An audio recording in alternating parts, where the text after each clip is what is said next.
All right. Well, hello once again. Thank you all for joining Did You Know, the ESCO HVAC show. So last month we had the opportunity to hang out with Chris Mahali from Regal Rexnord. Chris, how you doing today again? Doing great. Happy holidays.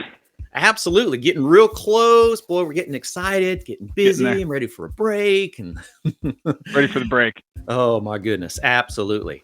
So we spent a lot of time talking about ECM constant airflow, our true variable speed ECM motors, and they are quickly gaining popularity in the industry, but they're not the most popular ECM motor out there, at least what I see out in the field. So today we're going to be spending some time with the constant airflow's cousin, constant torque. Very similar, but boy, they have some different command controls. So, Chris, thank you so much for joining us. And for those that missed last month's show, it is out there. We got the live version of it, plus we've got the finished edited version as well on our YouTube channel, ESCO Institute HVAC Excellence. So make sure to go check that out if you missed that one. And let's go ahead and dive on into this thing, and let's talk a little bit about constant torque ECM motors. Sounds good. We'll start right in with what you said there, constant torque, ECM, and their applications. So last time we talked about constant airflow motors, and they're more applicable to the premium level HVAC systems. Constant torque motors are more applicable to the mid-tier and lower tier systems. But as you're going to learn, there's some characteristics that cross over, which I think the audience might find kind of interesting. These are multi-tap motors. Majority of them are multi-tap motors. I have to remember to change my teaching habits because the motors have changed in the last 5 years or so. So the majority of them are multi-tap motors, very similar to a PSC motor, where if you want the motor to operate with more or less airflow, you simply move to a higher or a lower tap value.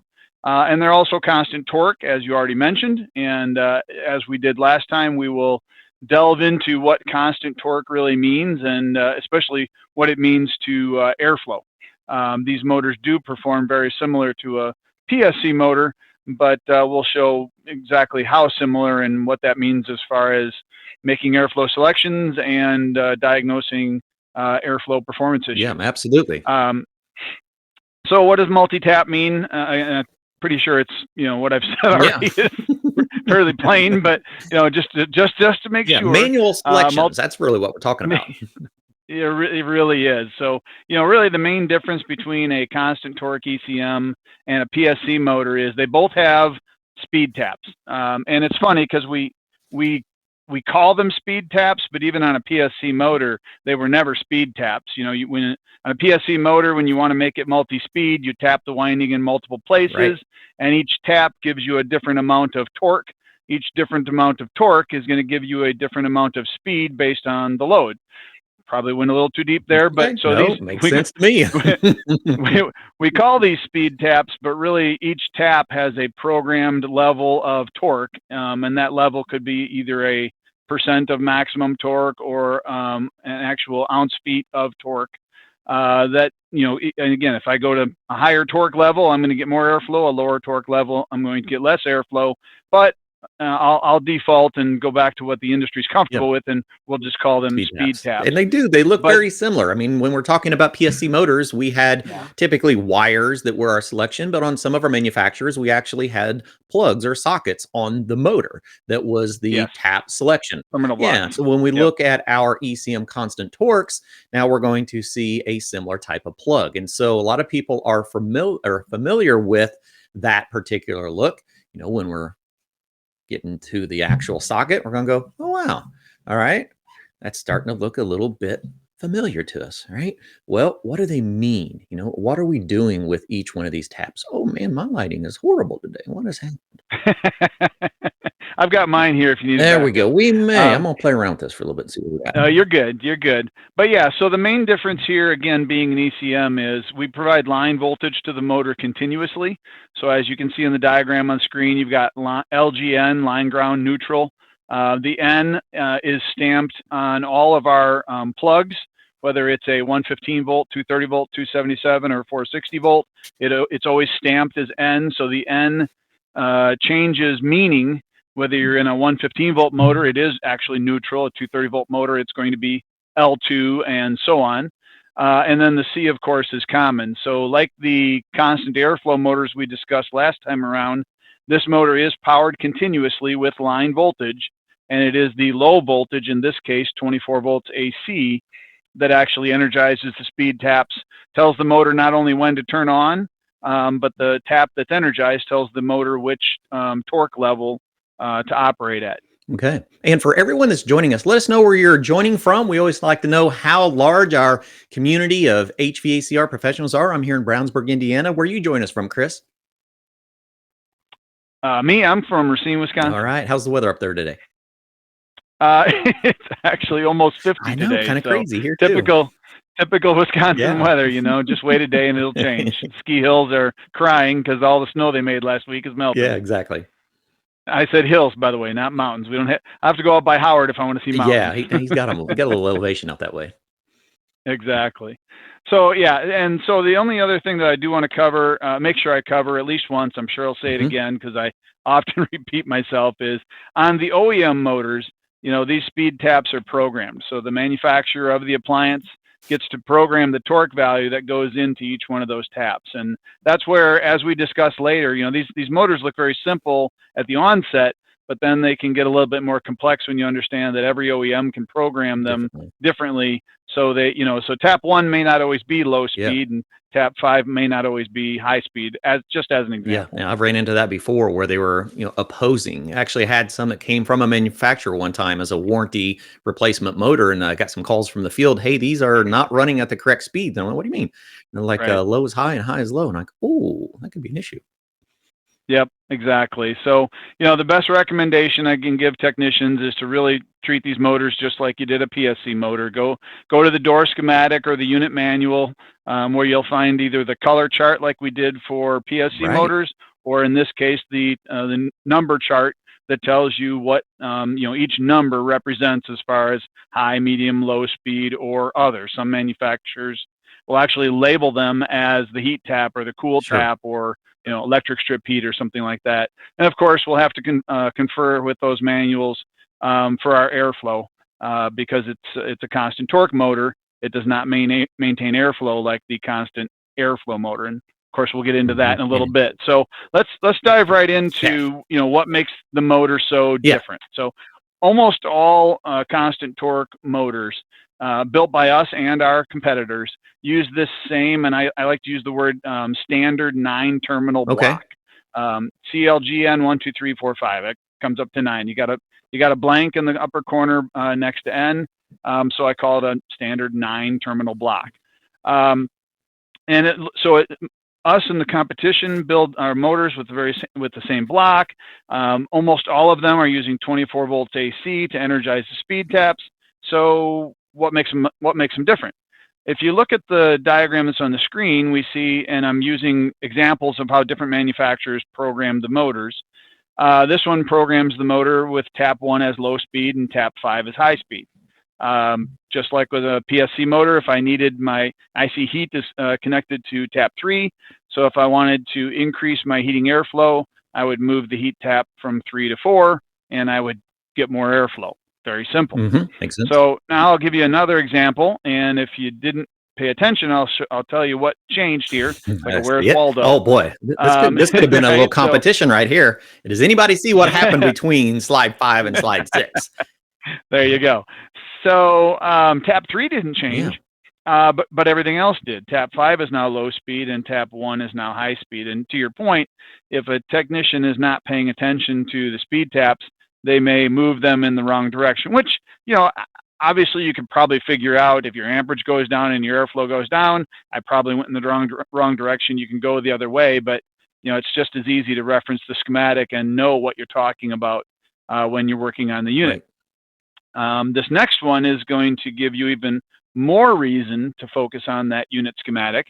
So, and this is actually fairly common in single stage package units that use constant torque motors, because and especially if they're all electric. So an all electric single stage package unit might use one speed for AC and electric strip, heat pump AC, heat pump heat, and heat pump and electric strip. It may use one speed for everything, and if it does, It comes factory wired to that one speed. Now there's actually a high speed that I can choose here, but the key to this diagram is there are 3 taps on this motor that are not programmed. They have no functionality. So if I put 24 volts on tap 3, that's what I was going to ask. the motor's not going to run. Okay, absolutely. That makes sense. So it depends on how it was programmed from the manufacturer. No program, no run. Absolutely. So if I'm used to working on systems that look more like the previous one, or either one, I might think that going up to tap 3 is going to give me more airflow. The motor shuts off, and then I'm wondering, well, do I have a bad motor? Because I don't know enough about constant torque motors. So this is really probably more important for diagnostics, but also important for that technician that shows up on the job. They've got a frozen coil or a tripped limit, and they move to it inadvertently. Again, package systems common, split systems very uncommon to have unprogrammed taps, but they inadvertently move to a tap that has no program in it, motor shuts off. I mean, I myself, if I didn't know better, would think something wrong with the motor. Bad motor. I mean, that would be the call that would come in. Right. Yeah. Right. That tap's not working. That is a fantastic. If we get anything from this entire program, that is some super good information. One of the questions just came in from Sean. Thanks for joining, Sean. Thanks everyone for joining us all the way, even from Pakistan. We have a really good reach today. I appreciate everyone joining us. Yes, absolutely. This will be in a couple different places. You can come back to our LinkedIn, Facebook. You can check it out on YouTube Live. You can also come back. It'll be an edited video within a couple days. And if you are needing any continuing education hours for this, you can actually go over to our e-learning network. And all of these shows get turned into videos. They're basically e-learning modules with assessments that go along with them. And so for $2.99, you can actually take a test. And if you pass, then you'll get a printed out certificate of completion for not only watching the show, but retaining the knowledge from the program as well. So a variety of different ways to check this video out later. So good question. Thank you. They should get something for just having to listen to me, if you ask me. That's good stuff. Anyway. It's called getting smarter. That's what they're getting. That's what I'm getting. All right. So here's another example. And this is pretty common in air handlers from one manufacturer. I'm not going to say who the manufacturer is. But you see a low, medium, and high. And so, when I go back, I'm just going to go back a couple of slides. So, if a manufacturer programs all 5, whether they program tap 1 is low or tap 1 is high, tap 3 stays the same. It's medium. And you might start getting the mentality that, well, the middle of the motor is always going to be medium. Well, that's not the case. If you look at this particular air handler, where they did low, medium, and high in 1, 2, and 3, and then they put tap 4 as the dedicated electric strip tap, and then C manual for tap 5, which my joke in class is always, well, that tap's never going to get used because the manual's they actually have to open the manual to read this one and know what it is. Well, not picking on the technician that's currently on the job, but not a lot of manuals stay on the job. Exactly. We're talking to the technicians that don't read manuals. We're just encouraging them. Everybody else does, and we're so glad that you do. So this is my cue to throw out the RTFM. Read the full manual. Man, I got to get with you later in a private chat because I really want to know the manufacturer of this. I know we can't do it openly, but maybe I can guess until I see like a wink or something. We'll talk about this later. You could probably guess. It's pretty obvious if you've seen this one. So those are some examples, and I'll just go to that slide. Those are some examples of the most widely format that constant torque motors are used in. Not very many. The 5 taps are 24 volts AC activated. The 24 volts AC turns the motor on. The tap selection determines how much torque it puts out. The manufacturer that programmed the motor tells you if it's low, medium, high speed, and away you go. Very, very simple motor. Funny that you mentioned earlier, PSC motors having terminal blocks. In the past 5-10 years, there's another competitor of mine that puts out a constant torque motor that looks like a PSC motor. Looks like a PSC replacement. That's actually, and I'm sorry for pointing that way. I've got it on my bigger screen here. That is actually a constant torque motor with just leads, no plug. Sure. It has the same line, ground, neutral, common wires, and then it has 5 24-volt wires for its speed taps. So very, very similar and also very widely used by one manufacturer. We put out a new motor recently called the Insight motor. where we changed the plugs. We went from the standard 9-terminal plug to 2 different plugs, and that was released primarily in 115-volt motors for the fossil fuel market. So I'll talk about that in a little bit, and then, well, probably next slide. And then there's also two communicated modes for constant torque motors. One of those communicated modes is called PWM, and one is called 9-speed. And technicians that are paying attention to the manuals or the schematics are probably already seeing these because they've been out for quite a while. But I'm starting to get, I do tech support for us, so I'm starting to get more and more questions on these. So I'm recognizing that the awareness has grown on these motors. Manufacturers will take one of our motors, a technology that's new to the industry, they'll use it, and it'll take technicians a while to actually notice that something's different, changed in the appliance. So some of these have been around for a while, and I'll talk about that when we get to them. But that's the evolution of constant torque in one screen, if you will. Again, 90+% of what's out there is that standard 9-terminal with the 24-volt speed taps. You've got some still using wires only, and then you've got a couple of new terminals and PWM and 9-speed. So let's dive right into, unless you had something to add. One little question. So a good comment. I saw you. Good question came in from Ray about, so how do you get the correct programmed motor for your application? One, you go with the OEM motor, or you go with a replacement motor and you verify what your CFM ratings were on your OEM motor, and then you just look on your new motor. I could be wrong, but that's the experience that I've had with replacement motors. How would Genteq approach that one? Yep. No, you said it perfectly. If you want the exact motor that came out, you would have to go back to the manufacturer of that appliance, order it from their authorized distributor, buy the model number of the appliance to get the program motor that came out of it.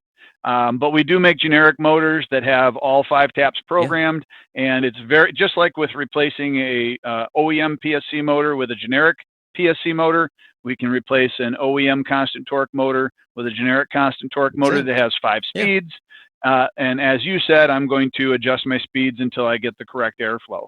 So since it came up now, and it'll come up later again because it's in my slide deck. But so I often get asked, well, I like to go back with OEM motors because then I know all I have to do is plug it in and I'm done. I don't have to measure airflow because I put the OEM motor back in, and my contest for that is, well, what if when the system was first installed, what if no one ever measured airflow and adjusted the speeds to set it up properly on day one? And then I get the and the gosh golly and the kick in the rocks, and then I take it a step further and say, now I'm really going to blow your mind. These are constant torque motors.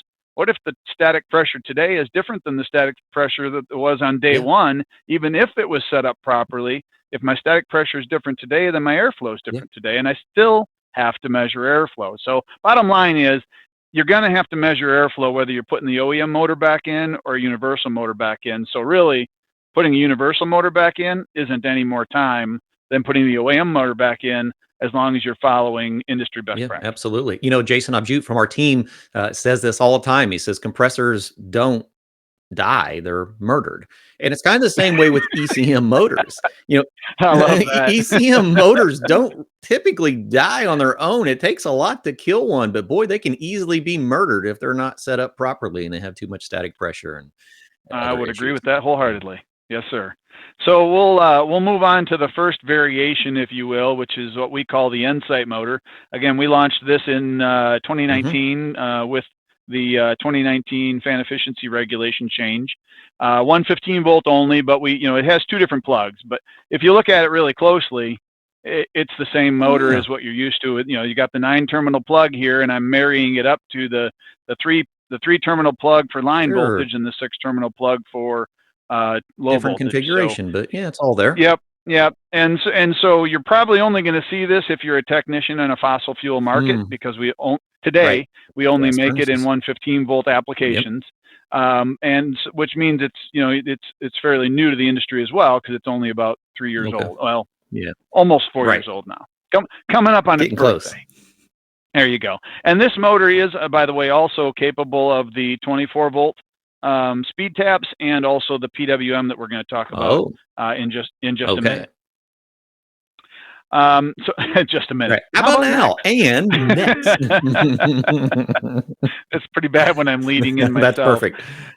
So PWM, and if you're not familiar with the acronym, it stands for pulse width modulation, and all it is it's a DC duty cycle. If I speed up the duty cycle, I'm asking the motor to operate at a higher torque value. If I slow down the duty cycle, I'm asking the motor to operate at a slower duty cycle. So from a really fundamental standpoint, if I think about the old rheostats, I turn them up and the motor goes faster, or the light gets brighter. I turn them down and the motor goes slower, or the light gets dimmer. With PWM, the OEM board has full control over the motor. If they send a really low PWM signal, they'll get a really low output out of the motor. If they send the highest, 100% PWM signal, they're going to get maximum output of the motor. So they literally can have infinite speed control of the motor in PWM. One thing that technicians can, because again, the manual is not often on the site, the schematic may not specifically spell out this is PWM.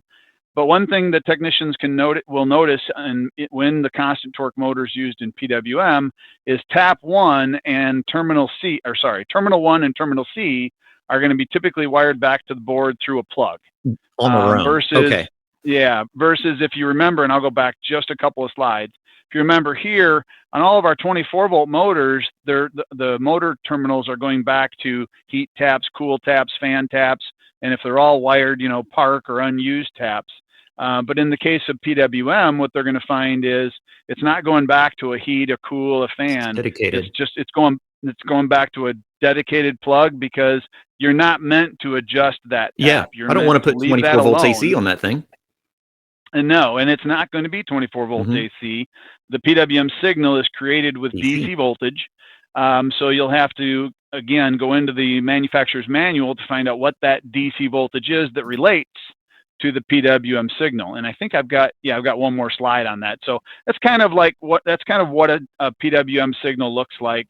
And again, that signal determines the motor torque, which determines the motor's output. So on a PWM controlled motor, you're going to adjust your airflow with the dip switches. So here we are. We talked about constant airflow last time around, and how everything's going to be set up with either dip switches or jumper pins, or today's communicating thermostats. I'm going to go in and I'm going to adjust the menu selection. Now here we are with constant torque motors, and they're right back to that form of, we use PWM communication and constant airflow as well. And now we've got constant torque motors using PWM and being controlled by the dip switches on the board. I see a question came in. Do you want to hit that? Yeah. Todd's always got the good questions, because it's kind of following along with me as well. So if we look at pulse width modulated motors, is the program stored in the board, or is it stored on the motor itself? And is it pretty universally accepted between motor manufacturers for that? I love intelligent questions, and that is a great question, because whether you remember our previous discussion about how constant airflow motors are uniquely programmed, and there's a lot of unique OEM information stored in the motor. In PWM mode, there is not much stored in the motor. Sure. The only thing that's really stored in the motor is a max value and a min value. So, and most OEMs are going to use the full scale of the motor, because they the value of PWM really if you're like me, a former technician, right? You're looking at these. Why can't they just keep them simple?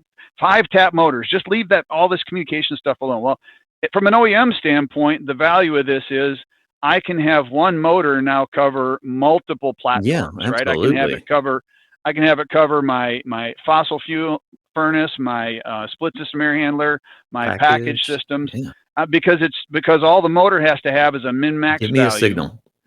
And a rotation value. That's all that's stored in the motor, and then the board can send so I reduce the SKUs that I have in manufacturing when I'm building my appliances. Yeah, absolutely.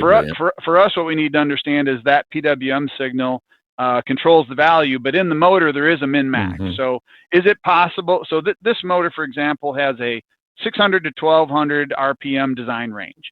So if they choose 600 as the min and 1200 as the max, then the PWM signal, 50% PWM signal is going to run around 750 RPM, roughly in there. And then, of course, remember, this is torque, not RPM, but that's approximately where it's going to run. If they so chose to make the min 600 and the max 1,000, which I don't know why they would do because they'd limit their own scope of capability of the motor, then a 50% signal would give me a 700 or 600 and whatever, and whatever 50% of 600 to 1,000 is. So that's the only thing that's stored in the motor. So what we've noticed is that with the generic motors, we open the range up all the way, and we find that most OEMs are doing the same thing. So you're going to be able to, again, take a universal motor that is PWM capable, which the motor we sell, the Evergreen EM is PWM capable. You're just going to be able to plug it in, and it should run the same airflow that the old motor was running. And I'm going to pause and say that still doesn't mean it's the right airflow. It just means it's going to run the same airflow. The old motor was told to run. So if it's being told to run the factory default airflow and that's not right for the system, then we still need to make adjustments. I see another question or two came in. Do you want to hit those? It's up to you, unless we want to save them towards the end, and because some of this might be covered as we go along. Okay. Yep. And I think we answered at least one or two of those. So PWM signal, as long as I have the OEM manual, I can adjust my airflow with my dip switches. If I don't have the OEM manual and my airflow is incorrect, static pressure is really not going to be of much value to me because I have no idea what my selection is. Obviously, unless my static pressure is like 1.7 or something, which is completely outrageous. So these have been around, at least from us, for over 10 years across a couple of different platforms, the Enduro Pro, the new N-Sight, and the new N-Sight Air. And I believe that other manufacturers of constant torque motors are also using PWM. So, I usually say this at the beginning, but I try and keep our discussions less product specific and more technology specific, so that the people that are watching don't think, well, I just went to a Genteq class. Well, you kind of are, because I work for Genteq, so you're going to get some branding. Talk about our stuff. but what's in the branding? That's what we're here for. Right. But what you're learning in this presentation will apply to almost any of my competitors' constant torque motors. They almost all use the 9-terminal plug. The one that doesn't uses the flying leads, but they're all constant torque. The ones that are using PWM are going to use PWM in a similar fashion, and to my knowledge are also using pin 1. So a lot of this information will cross over to my competitors' product. Very nice. And for those that want to learn more about the Motor Mastery side, we highly encourage you to go over and check out the Motor Mastery site for Regal Rexnord. Tons and tons of additional training, especially on brand-specific products. It's a great resource. I mean, I've went through it myself and enjoy everything that is there. So make sure that you're keeping up to date with what's changing here at Regal Rexnord. Appreciate that. Yeah, we've worked really hard to make that an excellent repository for all of our branded products information, and a lot of general motor information as well. Absolutely. So now we're shifting gears again, and hopefully by now, anybody that logged in thinking, well, I know constant torque motors, I'm not going to learn much here. Hopefully they're already going, well, I'm glad I tuned in, because there's a few things I didn't know. So there's another variation of constant torque motors called 9-speed. And 9-speed, when you hear it, when I explain it, and if you're looking at on the screen and you're the punchline's on the screen, it makes complete sense. But before you would say, well, how do you turn 5 taps into 9 speeds? And you simply do that by doubling up taps. So if you put voltage on terminal 1, if you put 24 volts AC on terminals 1 and 2, you get speed 6. Put it on terminals 1 and 3, you get speed 7. Now, if any of you have been in my class previously, you'll remember that when I taught the original constant torque motors that were just 5 speeds and 24 volts AC, I taught that the original 5-tap configuration had a hierarchy built into the motor. And what that meant is, if tap 5 and tap 3 were energized at the same time, the motor would operate at tap 5 and ignore tap 3. So when we started offering 9-speed mode in this configuration, that hierarchy obviously has to go away, so that we can make room for the motor to recognize when 2 taps are being energized. I want that to equal a new speed. So again, in this configuration, oh, by the way, I should also mention that in 9-speed mode, like PWM, where we're no longer necessarily using 24 volt AC, the manufacturer could choose to use AC or DC voltage as the enabling voltage in 9-speed mode. So don't assume that just because you see a motor, a constant torque motor with a standard 9-terminal block and 5 wires attached to it, that it's AC. You probably need to go to the schematic. And even more so if you see those 5 terminals wired directly back again to a plug. Oh, yeah. Not to a heat terminal, not to a cool terminal, but back to a plug. So that's so it's a couple of things that should, light bulb. I should have asked you to have the light bulb graphic ready. A couple of things that should put a light bulb off in your head. One, this is not a multi-tap motor. It's not meant to have taps move to change speeds. And two, that voltage on those taps may not be AC. It may not be 24 volt AC. It could be a DC voltage. It's not going to be a PWM, but it could be an AC voltage or a DC voltage simply as the enabler to turn on that tap. So in this mode, again, you're going to be using dip switches to select your airflow. And if you don't have the right airflow, you will need the manual to not only find out which terminal or terminals should be energized in relationship to the dip switch settings that have been selected. Yeah, it makes sense. And so it's a direct connection from the motor back to the board. Once you make your dip switch selections, the board is going to determine which of the pins are getting energized together. Right. So in 9-pin mode or 9-speed mode, the motor actually does have 9 discrete speeds stored, and they're accessed by how you energize the pin or pins. And I'm going to go backwards one. In PWM mode, it is literally a variable signal, and the manufacturer has full control of the motor. It's not 9-speed, it's not 20-speed, it's unlimited speed. The manufacturer can program as many speed variations as they would like in PWM mode. All right. Do we have any questions we want to hit before we move into airflow, or are we let's good? take a look real quick. I know there were a few that come through here. Manufacturer label AC or DC. Yeah, so when it does come to the actual signal going to the module itself, do we see much discrepancy between manufacturers, or is there any type of label for us to be able to measure AC or DC, or just start switching through? Yeah, so when we ship the motor, our label is going to be on the side of the motor, and it's usually on the end. And the voltage listed on this label will be the rated line voltage. The 24 volts is only listed in a very, very small. You wouldn't even see if I held it all the way up to the camera, in a very small legend over here. Where you're going to want to look for that value as to what's going into the motor is on the schematic on the door for the unit, or in the manual. What did they choose to program that motor? Because as an example, now you have, so this is our current Endura Pro. It looks a lot like our next generation N-Sight. Only difference really is that you can see the heat sink over here on the one, and this little white box on the other. And I've been asked quite a bit, so if you don't mind, I'll throw it out here. I've been asked, why did they get rid of the heat sink and put this little plastic cover on here? That plastic cover is actually covering the NFC control, which is near field communication. And that allows manufacturers to now program these motors while they're coming down the line by just swiping it. Love it. Same way you pay with your phone with the Apple Pay, you just tap your phone. That's NFC. So that's the difference. We didn't take the heat sink away. But looks like it just to make room for that, we under the bottom. We just basically relocate it. Yeah, still has the same heat sink value, just built in a different fashion.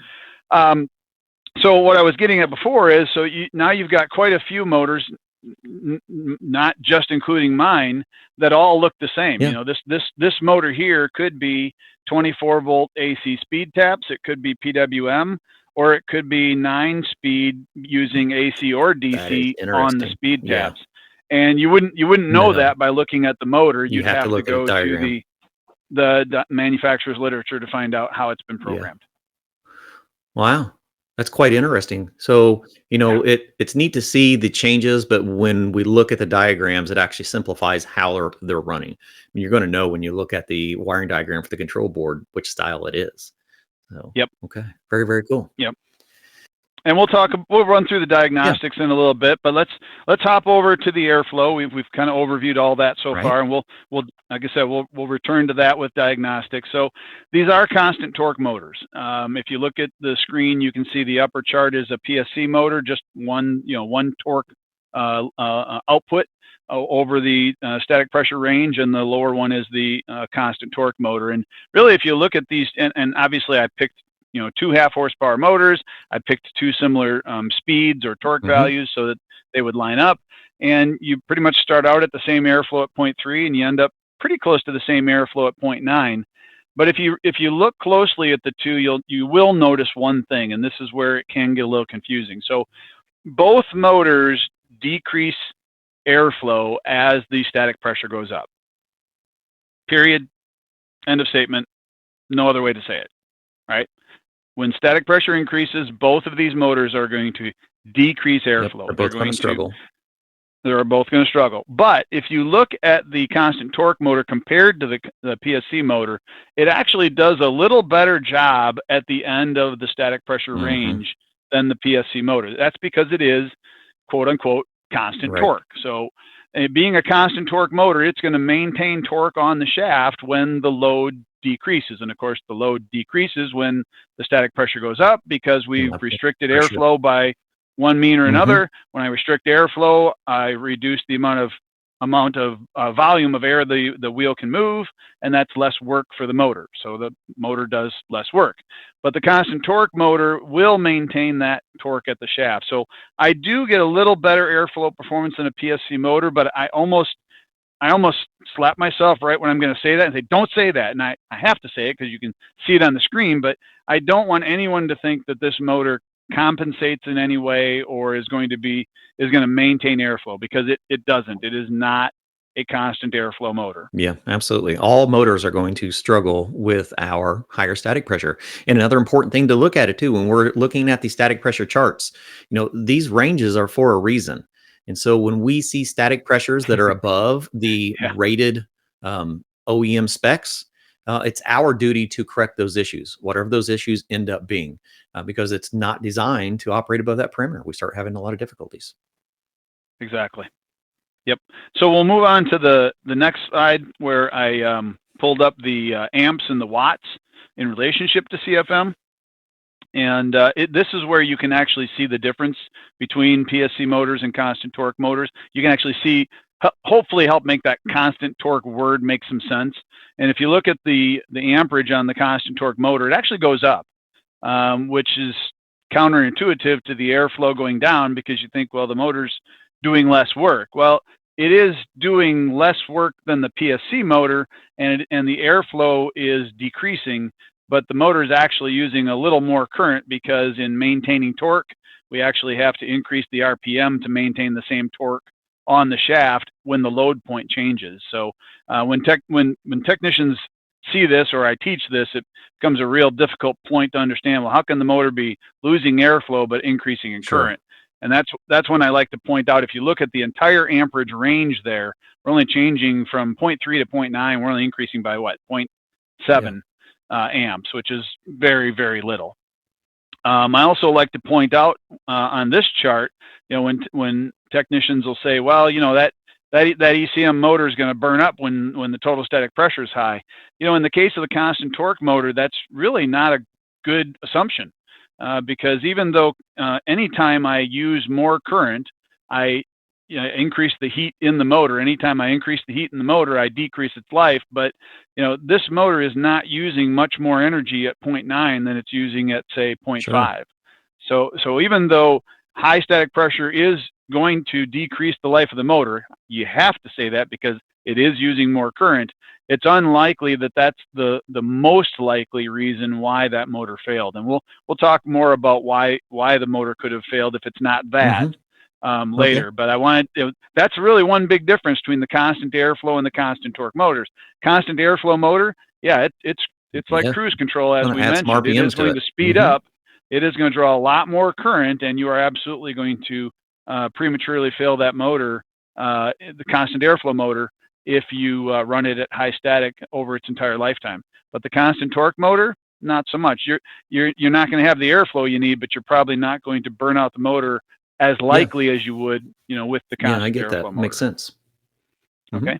Any questions there? Do we miss any Just questions? one that came through. Yeah, Robert came through and had a question about the actual programming of the motor. I wasn't sure if we should save this until the end or not.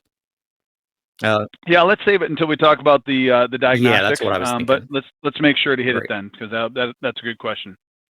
So just to wrap up the airflow, I made a generic chart with multiple taps, so that you can see that if I move from one tap to the other, I am still going to decrease airflow over all taps.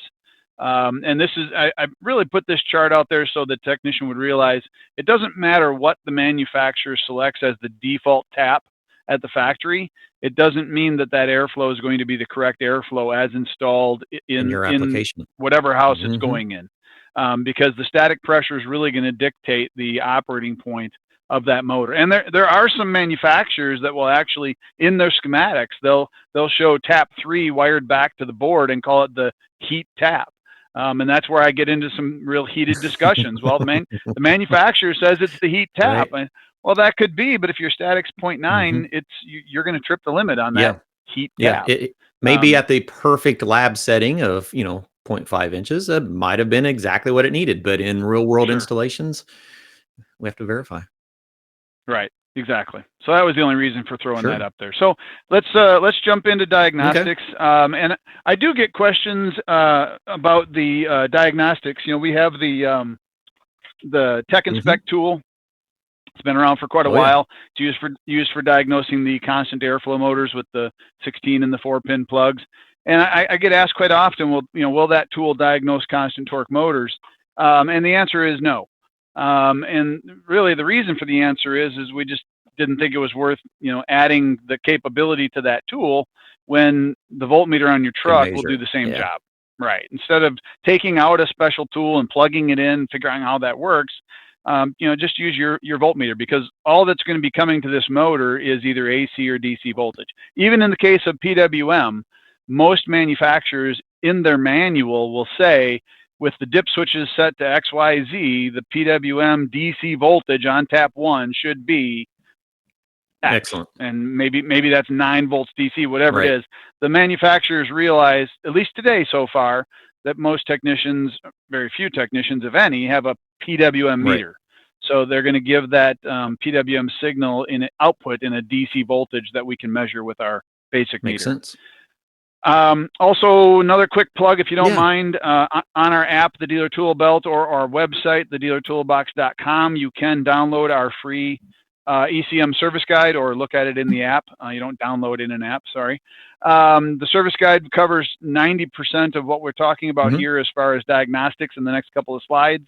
So it'll tell you how to diagnose constant torque motors, all free. And there's even some videos on the site and in the app that you can reference as well. Very good. Good stuff. So again, referencing the most common application of constant torque motors, the 24 volt AC multi-tap motor. If this motor is not running, I need to have either 24 volts AC or line voltage. I'm sorry, I need to have both 24 volts AC and line voltage for the motor to run. It can't be one or the other. If I only have 24 volts, it's not going to run. If I only have line voltage, it's not going to run. I have to have both. So if I don't have both values, then I have to go back into the OEM manual, find out where I lost that voltage and fix that problem first. That's not a motor problem. If I do have both of those values at the motor, and I'm just going to caveat once with assuming that on the schematic, that tap isn't identified as not used or not functional, which again, more common on package units, less common on split systems, but make sure you don't, go get a motor and find that's the problem because you didn't check that one thing. As long as that tap is a functional tap per the schematic, if I have 24 volts between C and 1 or C and the terminal and line voltage at the motor and it's not running, it's a failed motor. I do want to, very, very simple. This is about the time usually somebody says, well, what if the motor's only trying to start? It's kind of rocking back and forth and it won't start. Or what if it starts and stops, starts? as long as those voltages are constant, if the motor's not running properly as you would expect it to operate, if it's just trying to start, or if it starts and stops, or if it intermittently turns off and you know those voltages are constant, the motor's failed and it needs to be replaced. Absolutely. And we'll talk later about, I'm sure somebody will ask, we'll talk later about can I replace the control separately from the motor? But for now, let's just say the whole thing is failed and it needs to be replaced. Sure, absolutely. I get the questions all the time. How do you verify the voltages on an ECM constant torque motor? What's the easiest way? So, well, the easiest way is to go over to your thermostat and put it on fan. Give it a call. Right. So now that we at least have a signal for our fan to run, and then we should have our high voltage and our low voltage as well. Yep. Well, and somebody asked the question, so let's just go ahead and pause here and answer it if that's okay with you. Todd asked, bad motor or bad module. So, and before I answer that question, Todd, I do want to say one thing. Learned from the school of hard knocks, like a lot of us did, and got corrected by instructors, hopefully like me. That voltage has to be measured between the speed tap and the C terminal. It can't be measured between the speed tap and common. If that common wire is open between the motor and the board, the motor won't run, even if you measure 24 volts from a tap to ground. The ground, sure. Yeah, so you want it just like measuring across a contactor. You want to measure both sides of the contactor, not one side to ground. So I just wanted to mention that really quick. All right, so the question was, is it the control or is it the motor? If I've measured all these inputs, I have all the inputs I should have, and the motor's not running, you can say the control is failed. If there are control-only replacement parts available, then you need to take it one step further, turn the motor off, wait 5 minutes, pull the control out, and ohm out the motor. And we can, if Clifton wants to give me time, we can go over that at the end. I did put slides on diagnosing the motor by ohms in the appendix if we want to go there. But at this point, you don't know whether the control is the only part that's failed. You do know the control is failed, but you don't know whether the motor is still good or bad. So hopefully that answers your question. And then again, later, if we have time, we can go over the diagnostics on the motor. I don't cover it as much anymore, primarily because very few OEMs are still offering the control only, the module only, sometimes called the R-mod part. More and more OEMs are only selling or stocking the complete assembly. The complete assembly. Yeah, exactly. And that was an issue when we first started talking about motors. Can we stock different parts? And I have noticed that myself. Most manufacturers went with complete motor assemblies. And if we want to dive deeper into that one, maybe we can follow that up on our fourth conversation that we have, because we have a lot of things still to cover yet today. That works for me. All right. So we'll go on to we got lost here. We'll go on to the PWM motor. Sure. So if a motor's in PWM, there's going to be one wire to terminal 1, and both terminal 1, and terminal C are going to be wired back to the board through a plug. So the only place I can measure voltage is at the motor. In this application, I do want to get out the OEM manual. It is going to be DC voltage. So I can tell you it will be a DC voltage. It won't be AC voltage. You can set your meter to DC voltage. What I can't tell you is what that value will be, right? So I can say it's probably between 2 and 20 volts. Don't necessarily write that down and make that your gospel. Exactly. But if you see between 2 and 20 volts, the motor should probably be running. But the manual will tell you exactly what that voltage, that DC voltage value, that range, right, will be. But again, we're back to the same diagnostics we had with the AC activated motor. I can't have just line voltage. I can't have just the DC voltage. I have to have both. If I don't have both, I need to diagnose why I'm not getting one or the other from the HVAC system. If I do have both, the motor should be running. If the motor's not running and I do have both, and I've checked with the manual that the DC voltage I'm measuring matches what the manufacturer says I should have, then I can consider it a failed motor. But I would strongly recommend you don't consider it a failed motor until you've referenced with the manufacturer, either by tech support or by manual. It's very unlikely that it's going to be on the door schematic. You're probably going to have to reference the manual. Installation manual, yeah. I don't know if I mentioned it today. I think we mentioned it last time. You can find a lot of manuals today just by Googling the model number of an appliance and the word manual. So that, that's a good place to start from as well. Yeah. But if you can't find it there, obviously contact the manufacturer and ask them. It's not like the old days when we had a milk crate full of manuals in between the seats. Now you can actually get them on your phone, which is a pretty cool thing. And I get teased all the time for this background, because that's not a background I chose to show you. That is my office. That is what used to be on my truck, and my please don't show that, Lars. So my technicians would joke with me all the time. How do you fit parts on that truck? Because I had an entire shelf. Yep. Full of manuals, but who do you think they called on the old two-way radios when they needed tech support? Yeah, because I had the manuals on the truck. So some of those probably need to go because they're probably outdated equipment. But anyway, so that's PWM systems. Again, very simple. As long as you understand you're going to be looking for a DC voltage. Again, want to remind you that if you see a constant torque motor that has this very recognizable 9-terminal plug, and the C and 1 terminal are wired back to the board to a plug, not a heat tap or a cool tap, it most likely is a PWM system, and you're going to want to get that manual to find out. You're going to need the manual any way you slice it. You're going to need it for diagnostics. You're going to need it for airflow selection. You're going to need it if your airflow is incorrect and you want to know, what is the selection and how to adjust it. Sure. Now, I do have a question for you. This is actually just out of some of my personal experience. One of the reasons I've told technicians in the past to set their fan, their thermostat switch, the fan switch to on, is because some of the manufacturers that I have seen put the OEM default fan speed at about 50% of its range. Do you see that very commonly? For constant torque motors in general, or for all torque? ECM? Yeah, just in constant torques. Yeah, and not necessarily at 50%. You probably get, that is something I used to say a lot, and it's back. And I've been teaching these motors since before there was a constant torque motor. So before there was a constant torque motor, and I was only teaching constant airflow motors. Our constant airflow motors had an operational range of 200 to 1500 RPMs. So when I said they used to run at pretty much 50% of their range, that was accurate. And if you think about a basic PSC motor being 1075 or even 825, if that OEM was operating that ECM motor down at the 600 RPM range, it was significantly quieter and significantly less energy consumption than the PSC motor that was there before. So that made a big deal.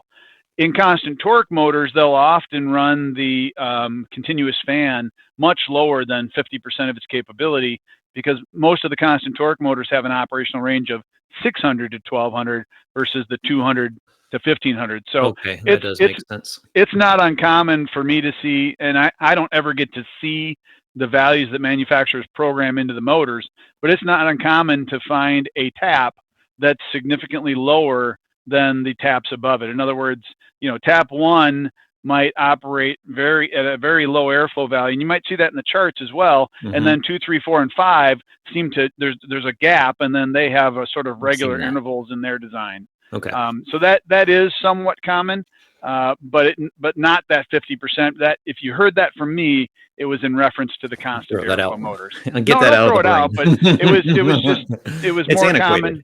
Yeah. It was more, well, not antiquated, but more common when I only was teaching constant airflow motors. So. Okay, makes sense. Well, thank you for that. Like I said, that was more of a personal one, and just as an educator, I always like to see, is it still relevant?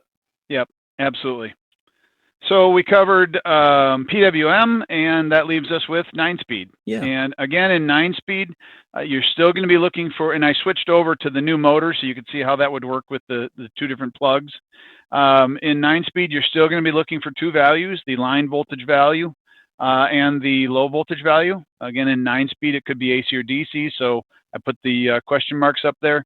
I also do want to remind you that, and if I didn't say it before, I apologize, the line voltage to a constant torque ECM motor, just like with the constant airflow ECM motor, is continuous. It's there whether there's a demand from the thermostat or not. So you don't need a demand from the thermostat to check the line voltage. It should always be there. You need a demand from the thermostat to check the command to the motor, the low voltage command. So just like with all the other diagnostics, you need them both.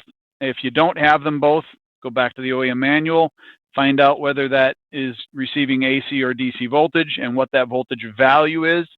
Set your meter to the appropriate setting and look for that voltage. If it is getting both and it's not running, then of course we're back to a failed motor condition. Again, whether you have this is the newer motor, the N-Site with the separate 6-pin low voltage plug, or the standard 9-terminal plug, if you see all 5 speed taps wired directly to the board through a plug, they're not going to a heat terminal, a cool terminal, or a fan, you probably have a motor that's in 9-speed mode, for lack of a better description. Sure, absolutely. And yeah, again, as your reminder that you're going to need the manual for the dip switches, and you're going to need the manual for the diagnostics. I should say, and I'll just reference our motors, because I don't have as much knowledge, obviously, of my competition's motors. In our motors, if you go back to the, you know what, I'm going to just real quick do this because it's not going to take that long, and I can soft shoe while it's happening.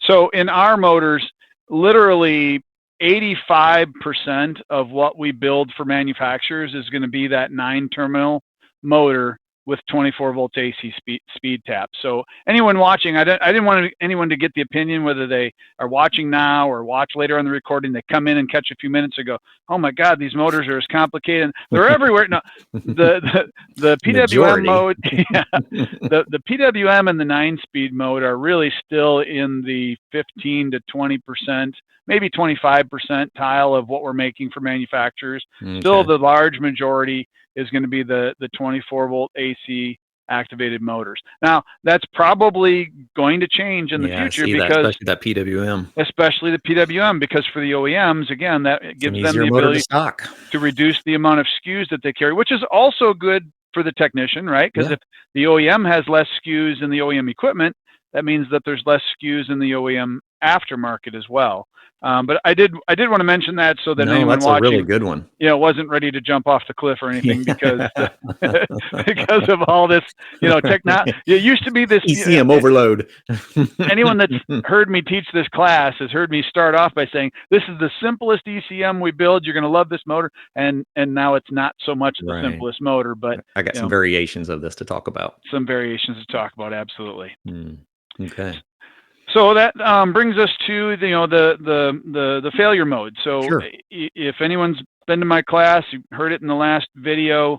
I'm very big on why did the motor fail. I'm very happy when a technician isn't part swapping. They're actually taking the time to diagnose whether it actually is failed or not. But the next step, the most important step, is why did it fail? And you can't always find out exactly why. I mean, if you pull a motor out and it's completely rusted from end to end, guess what? It got wet.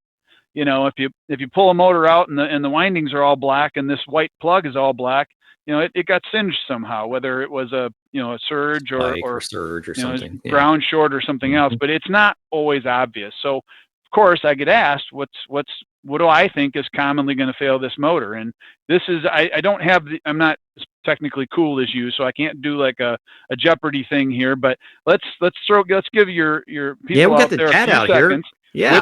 Which one do you think is the most likely failure mode for a constant torque ECM motor? Is it going to be water damage, voltage spikes, or high static pressure? Yeah. Boy, I didn't let you know that you could have had some Jeopardy music. I could have. I would have, or had the guitar out here or something. I would have made. Well, we've got music back here in the background. I don't know that there's anything. Oh, maybe there might be one that's worthwhile here.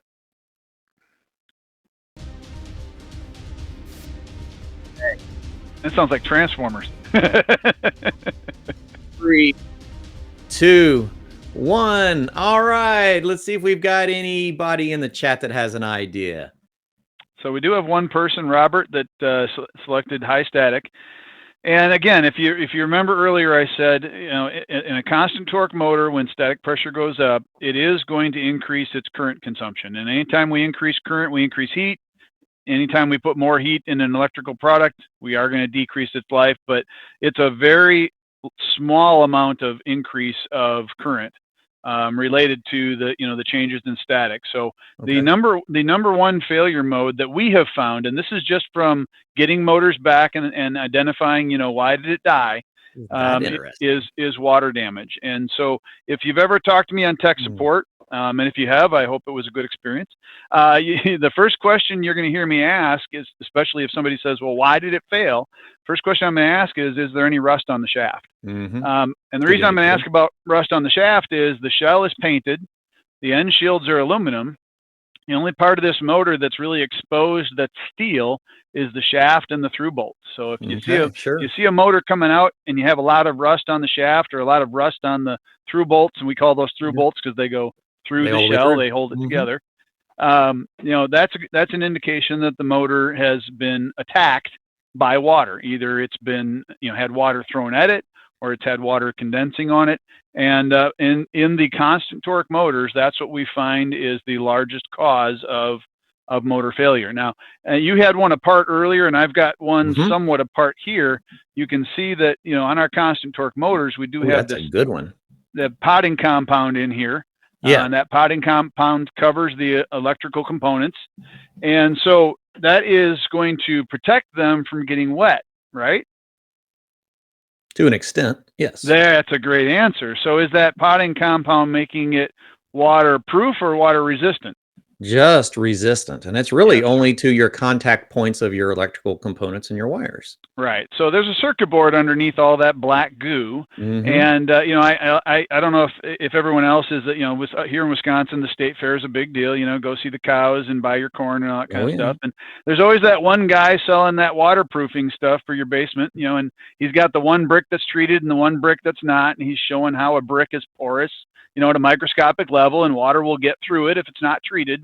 And, so I use that kind of ha-ha analogy for the potting compound in that motor.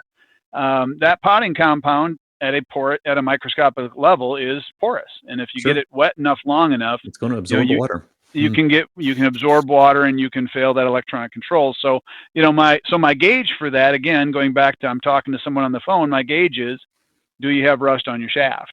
And not to draw this out into a long discussion, but it's funny when a technician will say, well, it's in an air conditioner. Of course it's going to have rust on it. There's water in there.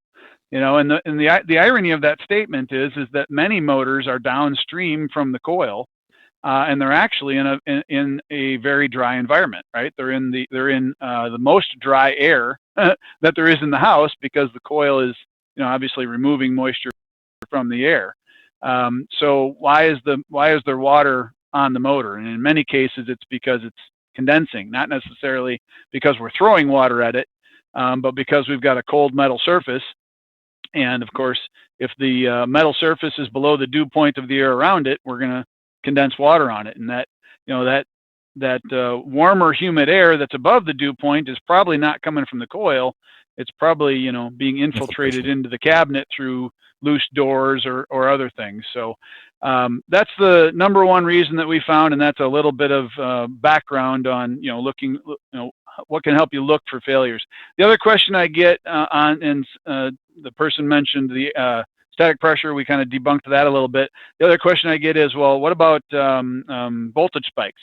So the constant torque motors have 4,000 volts of surge protection built into the motor. So, and you can show your picture of your control, and somebody will always ask me, like, oh, is it that little round disc? Is that the surge protector? And that's not really the surge protector. If anyone remembers from the last show, that's actually an inrush thermistor.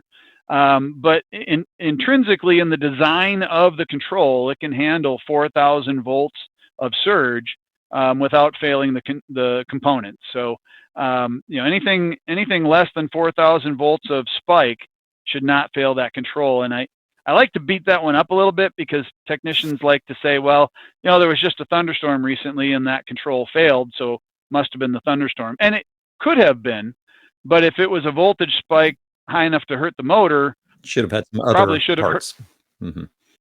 Probably should have been other parts in the home. Yeah. And the last thing I'll say on that point, not to belabor it, is we may not have had a voltage spike in the home that was high enough to increase the line voltage value high enough to fail the control. But keep in mind, the low voltage inputs to this motor have thresholds as well. Yeah, that's true. And what I hear, because I haven't been in the field for a little while, what I hear is that many transformers are now commonly operating daily at 27 or 28 volts. They're nowhere near the I 24 just volt had a threshold. 29 volt here at my own house. I was actually doing some work here in the garage, and I heard a slight hum, and I thought, I know that familiar hum. Went outside, and I could hear it coming through, and I got the meter out, and I had 29 volts coming through. Well, of course, and you know why they hum, right? Mm-hmm. They don't know the words. I thought you'd Boy, there's know a dad joke that's got to get written down. Oh my gosh, I love that one. No, that'll be on. It's really bad. I shouldn't have said that out loud. No, yes, you should. Or while we're being recorded. So, so back to the spike. So it may not have been a voltage spike that was large enough to damage other components in the home, or even high enough to damage the line voltage side of the control. But if I go above around 30 to 32 volts AC on those low voltage inputs, I may have failed the input that turns on the motor. And so what I do ask technicians sometimes is try a different tap. Yeah. If the motor's not working on that tap, try a different tap. And some technicians will find that another tap will work. Now, it's quite often that other tap only works for a little while, and then it might the be motor enough to get it fails. up and running while you're getting the replacement ordered. Right. But that can be an indication that maybe that tap, was failed by a line voltage surge that wasn't large enough to cause any other line voltage damage in the home, but was enough to cause that transformer, which, I'm sure and you could teach better than I could. It's a gear, right? So whatever comes in goes up, whatever comes out is going to go up as well, to a point. Yeah. So, all right, I beat that one up enough, and I don't see any other questions on that one. So we'll talk about replacement, and this comes back to the control question and I think the programming question. So try and make sure to answer all those. So if you're going to replace it with an OEM motor, you need to go back to the OEM of the appliance. And that sounds like I just accidentally said something stupid, but I actually did mean exactly what I said. I get asked quite often, well, can a carrier motor work in a train? Can a Lennox work in a ream? And the answer is, I don't know. Right. If they both had 24 volt speed taps, then yes, it's going to quote unquote work. I don't even know why I do that. That is so 80s as well. But it will, I don't know what tap is going to give you the right airflow. And as you've learned today, if one motor is PWM and the other one is 24 volt taps, or one is 9-speed and one, so there's quite a few variations today. If you're going to go with the OEM motor, just go back to the OEM, skip eBay or Amazon or wherever else you're buying it, and just go to the OEM if that's what you want to do to get the correct motor. One question I didn't answer in the last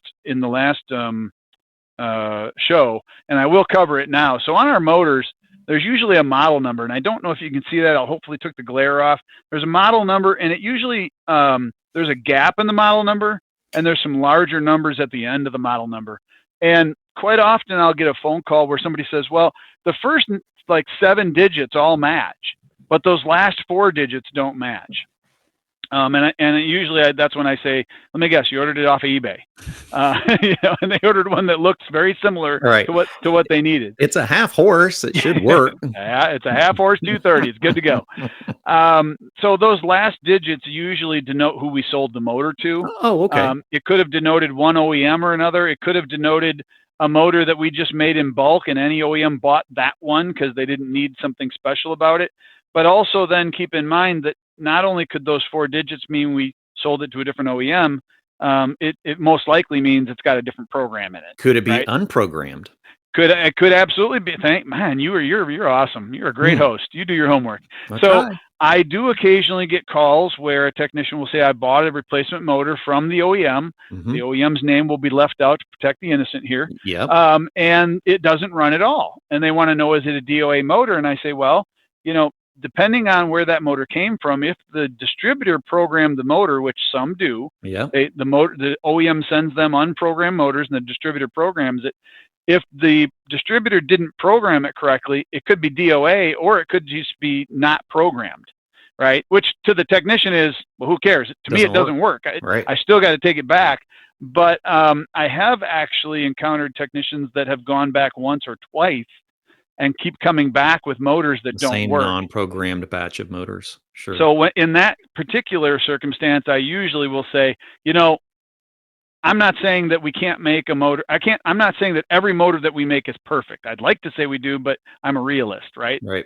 There's a chance one could not get made perfectly, but 3 Right. in a Chance row, of the batch. very, very unlikely. You're probably running into a programming issue, and you should go back to the distributor or the OEM and talk about programming. Or get you a good Genteq and just set it up properly. There you go. Or get yourself a universal motor, which we're going to talk about next. So there you go.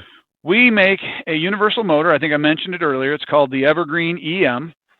The Evergreen EM has the standard 9-terminal plug. It'll replace all of these, our motors and competitors' motors with the standard 9-terminal plug. Right. And it will replace them in both 24-volt and PWM mode. So it'll also replace the end sight and the motor that has the leads out. Wow. On those 2 motors, we include, I thought I had it with me. I don't, I'm sorry. We include a parts bag with some terminals in it.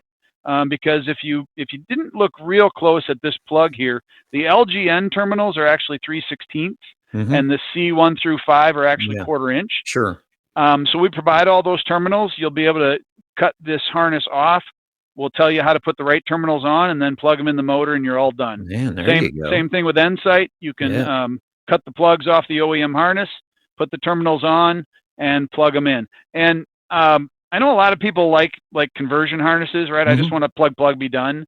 But the thing about using the OEM wires and repurposing the OEM wires is those wires then are still going to match the schematic. Yeah, the color coding. Yeah, exactly. So if you use a generic harness or use an adapter, you've now the next person that comes to work. Yeah, I was gonna say it's really good for the next guy. Yeah, they're gonna be scratching their heads. So just to recap, we can do all the 24-volt AC standard 9-terminal plugs, ours and our competitors. We can do the 2 variations, the leads out and the end sight, and we can also do PWM. Somebody asked this earlier. Do I got to program the Evergreen to do PWM? Right. You don't have to. So pin 1 on this motor. These are smart motors. This is going to blow some minds, and other people are going to be like, "Meh, I should have figured that." Pin 1 will automatically recognize either 24-volt either AC or DC or PWM, and it'll automatically take off and do. So if you give it 24 volts AC, it's going to be tap 1, which is low speed. If you give it PWM, it's going to operate at whatever that PWM value is based on the min-max, and the min-max in the Evergreen is the full range of the motor. And why hasn't every manufacturer picked up this motor for a single stock motor? Many have. Many distributors are moving to stocking this motor because even the distributors that have their own OEM have picked up this motor because I like it. You can't always have all of the OEM programmed motors in stock, and this motor you can have in stock. And to that end, we just we just recently launched the dual voltage version. I went a little Sean Connery on you there. God rest his soul. So we now have a dual voltage Evergreen EM. It used to be 8 motors. Yeah. 4 115, 4 230. Yeah, absolutely. And we did that early on simply because the majority of the industry wanted 230 volt. We built it in 115 for the small market that it was. But up until 2019, almost all constant torque motors were in the 230 volt air handlers and package systems. Yeah. Going all the way back to the 2013, 2006 13 SEER regulation.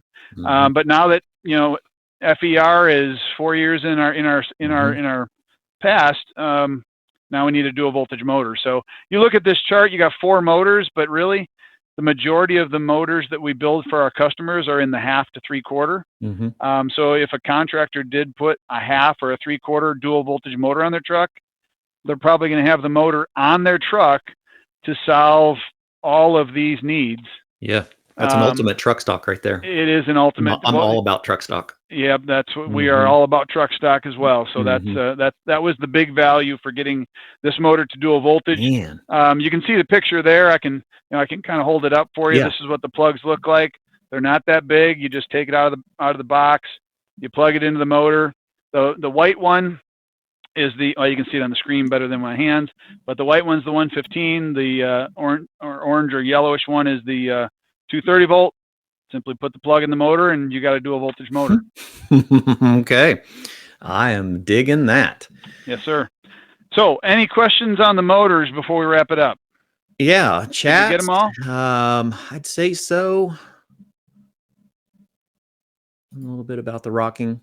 Oh, I like that one. Yeah, Ray. Great question, Ray. So our Evergreen motors, they and I didn't even mention this. Thank you for bringing up a value point I didn't bring up. The Evergreen motors are also dual rotation motors, but they do it automatically. When you first install it in the HVAC system, it will run both directions very, very slow, noticeably slow. And what it's doing is it's measuring the current draw while running the motor at the same RPM in both directions. The correct direction of a forward curve fan blade uses significantly more energy than the incorrect direction, and it will automatically pick rotation. So how about that? One comment to make about that, and there's usually a sticker on here. There's the sticker, and what that sticker says is, do not run me on a bench. Because if you take it out of the box and run it right here, it's going to run back and forth. And it's not going to know. Well, and I go back to, what was that skit with Johnny Carson where he put the thing on his head and tried to get Karnak, right? The Karnak. The motor doesn't know what direction the wheel needs to go when the wheel's not touching the motor. That's great. There's got to be at least one person out there that remembers that. Everybody else is going, this guy's old. Yeah. So yeah, first time you operate the motor, it needs to be in the HVAC system so that it can pick the correct direction. If it doesn't, we do have a process, it's in the manual, where you put voltage to a couple of terminals for a minute, and you take that voltage away, it'll automatically change direction. We also sell, and if I was still in the field and this was my truck stock motor, I'd have one of these. We sell a reversing plug. It actually goes inside the motor. You had mentioned it earlier, I think. If I was going to use this as a warranty replacement motor, right, I go to a customer's house, they got a motor in warranty, but the OEM motor's not available, and I want to get them running, right? It's middle of winter or it's summer in Dallas. Got to get them running. I can put this motor in, wait till the warranty motor shows up, take this out. This becomes my emergency motor, right? Yeah, absolutely. I go to the next house and they need the opposite rotation. All I have to do is whip out my voltage plug, throw it inside. Takes 1 minute to install it. Motor changes direction, and I can just keep changing direction by putting that plug in and out of the motor. Winter's coming. Everybody hear that? You need to have one on the van. There you go. And a plug. There you go. I see it. So that answers the starting question. I see, is there a 460 volt version? There is. So the 460 volt version is called Evergreen CM. So the Evergreen EM, as you can see on the screen, is now dual voltage, 115, 230. We make an Evergreen CM that's available in 277. It's actually 208, 230, 277. And we have another version that is in 460 volts. I see a question about contacting me. We'll cover that all the way at the end. Sure, absolutely. And more resources if people are looking for, all the varieties of motors. You can start with the dealer toolbox that will get you onto the website, and then you can backtrack into the actual product page. Yes, sir. Do you think we got all the questions? Can I wrap it up for you? I think so. Yeah, okay. We're doing good here. We've got people still hanging on, so they're obviously still interested. All right, so I'll wrap it up. We have an app. Everybody has an app. Our app, in my opinion, as a former technician, is something you can actually use on the job site. You want to cross-reference our motors. If you've got a Genteq or a formerly branded GE motor in your hand, you can click on the Resource Center, go to ECM cross-reference, enter the model number, and it will tell you exactly which Evergreen you need. Wow, that's fast. No charts, I think it looks like this, and I think if it's a GE or Genteq motor, we can cross you directly to it in the app. That Resource Center has quite a bit of other information, a lot of the diagnostics we talked about, videos and PDFs, distributor locator should you need it, and even an induction motor locator. So if you have a PSC motor and you want a replacement for that, by the way, we do make Evergreens that replace PSC motors. But if you want a PSC replacement for your PSC motor, God forbid, you can go to this part of the app and you will enter in like you've probably seen other search engines. You'll enter your horsepower, your voltage, your RPM, rotation, all that, and it will tell you exactly what motors you can use, and that'll cover Century, Fasco, and Genteq. It'll cover all those brands. Our Motor Mastery University that you mentioned earlier, you got the QR code there. That is, if you have our app, you have it right in the palm of your hand. These webcasts and your podcasts will be in our Motor Mastery in the podcast tab. We've got Tech Tips, Motor Minute. They're videos. They're a couple minutes long. All of our manuals, all of our video, all of our training.